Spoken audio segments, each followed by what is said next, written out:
You know, there are some ideas about love that are just timeless. And today, we're going to dive into one of the most powerful, most enduring of them all. It's this incredible story about gods, mortals, pride, punishment, and a wound. A wound so deep that you and I, well, we're all still trying to heal it.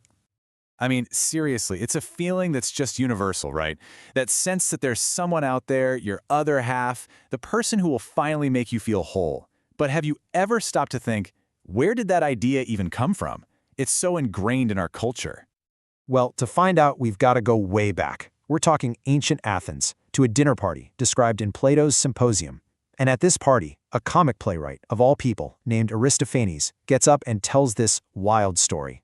A story so strange, so unforgettable, that it's been bouncing around for thousands of years. So yeah, let's get into it. So Aristophanes starts his story by saying, hey, listen up. In the beginning, we weren't like we are now, not even close. He wants us to imagine a time way, way back, a time of these incredibly powerful, almost alien primordial beings. And right off the bat, he drops this bombshell. He says that originally, there weren't two sexes. No, there were three. And that's a huge departure from how we see things, right? And he said each of these three original types had its own cosmic source that basically defined everything about it. Okay, so first up, you had the pure male sex. And get this, they were said to have come directly from the sun. And think about that. All fire, all power, all brilliant light. And the deal was, if one of these beings was ever split in two, each half would spend the rest of its existence searching for its other male half. That was its only drive. Then you had the second type, the pure female sex. And these beings, they were born from the earth. So very different energy, right? Grounded, stable, nurturing. And just like the sun people, if they were divided, they'd feel this just unstoppable pull to find their other female half. And finally, the third type. This was the androgynous sex, and their origin, the moon, which makes perfect sense in this myth because the moon was seen as partaking in both the sun and the earth. So these beings were a mix, a combination of male and female all in one body. And as you can probably guess, when they were split, that's where the search between men and women came from. Okay, so now for the really wild part, what these beings actually looked like. Aristophanes' description is just bizarre and kind of funny, actually. He paints this picture of these round, globular creatures. They had 4 arms, 4 legs, and a single head, but with 2 faces pointing in opposite directions. And they didn't just walk. Oh no, they moved by cartwheeling, rolling around at incredible speeds. Just try to picture that. But you know how these stories go, right? With all that power came an even bigger ego. These original humans, in their perfect whole forms, started to get a little too big for their britches. They actually started to think they were on the same level as the gods.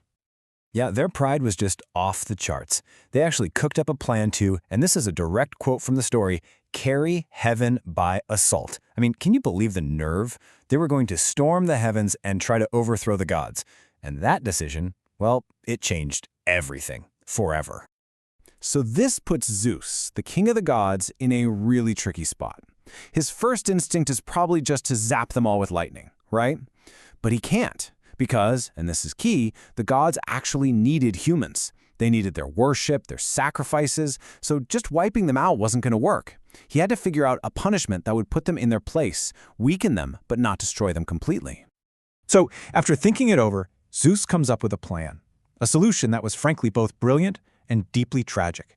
He decided on a kind of cosmic surgery, an operation that would change us forever, leaving us all scarred and searching. So here's what he did. He took every single one of these round, powerful beings and sliced them right down the middle, just like that. Then he ordered the god Apollo to do the post-op. Apollo had to turn their heads around to face the cut, a constant reminder of what happened. Then he pulled all the loose skin together and tied it off in the middle. And that little knot, Aristophanes says that's our belly button. A permanent scar to remind us where we came from and what we did.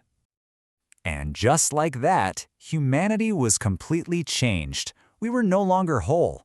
Every single person was now just a fragment, a split half of what they used to be. And we were all left to wander the earth, driven by this brand new, overwhelming feeling.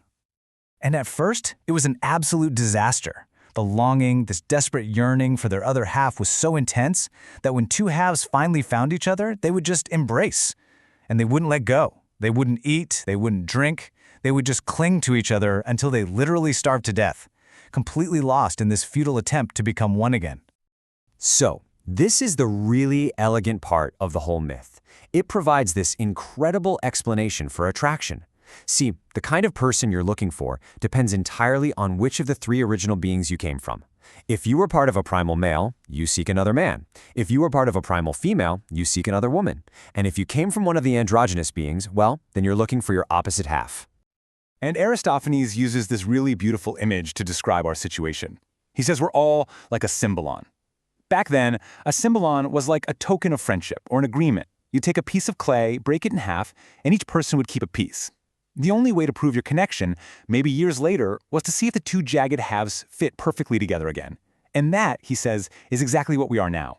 We're all just one half of a broken token, walking around, searching for the one and only piece that will make us whole again. But look, the story isn't all tragedy and doom and gloom. It actually ends with a profound sense of hope. It gives us a reason, a purpose, for this incredibly powerful drive we call love.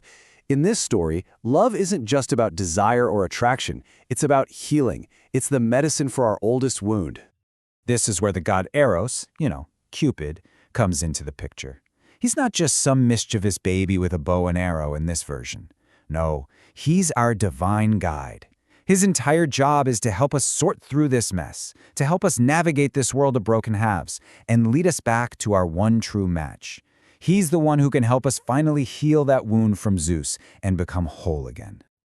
And that brings us to the absolute core of this entire idea, the big takeaway. Love is the pursuit of wholeness. Just think about that for a second. It means that every crush, every deep connection, every time you feel that pull towards someone, it isn't just random. It's an echo. It's a deep memory from our very nature, this cosmic, primal urge to find our other half and be complete. In the end game here, the ultimate hope, it goes way beyond just finding someone to hang out with. Aristophanes says that what two lovers really want, deep down in their souls, is not just to be together, but to be fused, to be melted down and forged back into the single being they once were, to finally restore that original wholeness. That's the real promise of love in this story. So it really makes you think, doesn't it? Every time we talk about finding the one, or our soulmate, or literally our other half, is it possible we're just echoing this 2,400-year-old story? Are we just tapping into this incredible myth told by a funny playwright at a dinner party all those centuries ago? I mean, could a story really be that powerful that it's still shaping how we talk and think and feel about love today?